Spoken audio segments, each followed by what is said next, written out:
কদিন আগেও সবকিছু ছিল ঠিকঠাক। দোকান ভর্তি লাখ লাখ টাকার আসবাবপত্র ও কাঠের স্তূপ। কারখানায় চলছিল আসবাব তৈরির কাজ, কিন্তু হঠাৎ আগুনে ২০ বছরের গড়া সবকিছু মুহূর্তেই পুড়ে ছাই। এমনই এক দুর্ঘটনা ঘটেছে কুমারখালী উপজেলার চাপড়া ইউনিয়নের লাহিনীপাড়া এলাকায়। শনিবার দিবাগত রাত ৩টা ২০ আব্দুল খালেকের ছেলে জাকির হোসেনের শোরুম ও আসবাব কারখানায় অগ্নিকাণ্ডের ঘটনা ঘটে।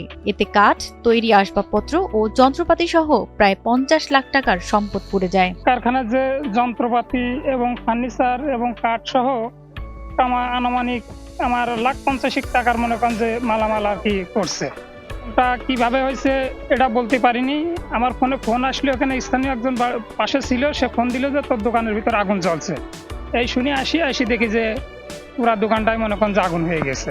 শুধু জাকির নন, একই আগুনে পাশের ফয়সাল শেখের কম্পিউটার ও ফটোকপি দোকান এবং শরীফ উদ্দিনের দাঁতের চিকিৎসালয়ও পুড়ে যায়। ফটোকপি মেশিন ছিল, প্রিন্টার মেশিন ছিল, কম্পিউটার ছিল দুইটা মনিটর ছিল, লেবেন্টিং মেশিন ছিল, দোকানে মালপত্র ছিল। সব মিলিয়ে আমার প্রায় ৫-৬ লাখ টাকা মতো মালটাল সহ ক্ষতি হয়েছে। বাসায় ছিলাম, মানুষজন বললে আগুন ধরা, আমি এসে দেখি ওখানে দাঁড়ায় দেখি ওই কোলের দিন আগুন ধরে গেছে।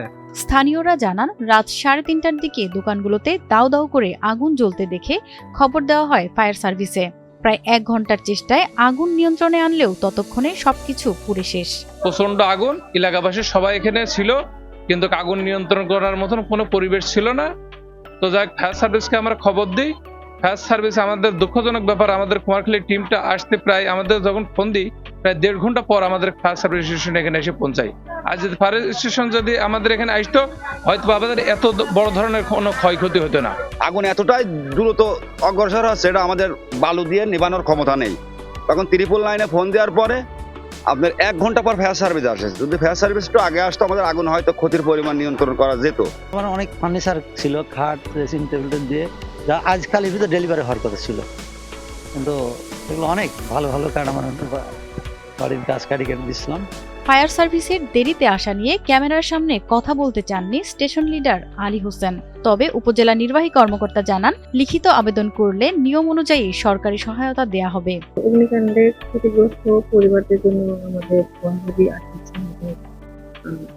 থাকে, আমরা জেলা প্রশাসন থেকেই দেওয়া হয়, আমরা এখানে তাদেরকে হ্যান্ডওভার করে দিই। তো আশা করছি তারা যদি আবেদন করে, আমাদেরকে সেই আবেদনের ভিত্তিতে তাদেরকে কোনো না কোনো আর্থিক সহায়তার ব্যবস্থা করবে। প্রশাসন, জনপ্রতিনিধি ও সমাজের বিত্তবানদের সহায়তায় আবারও ঘুরে দাঁড়াবেন অগ্নিকাণ্ডে ক্ষতিগ্রস্ত ব্যবসায়ীরা, এমন প্রত্যাশা স্থানীয়দের।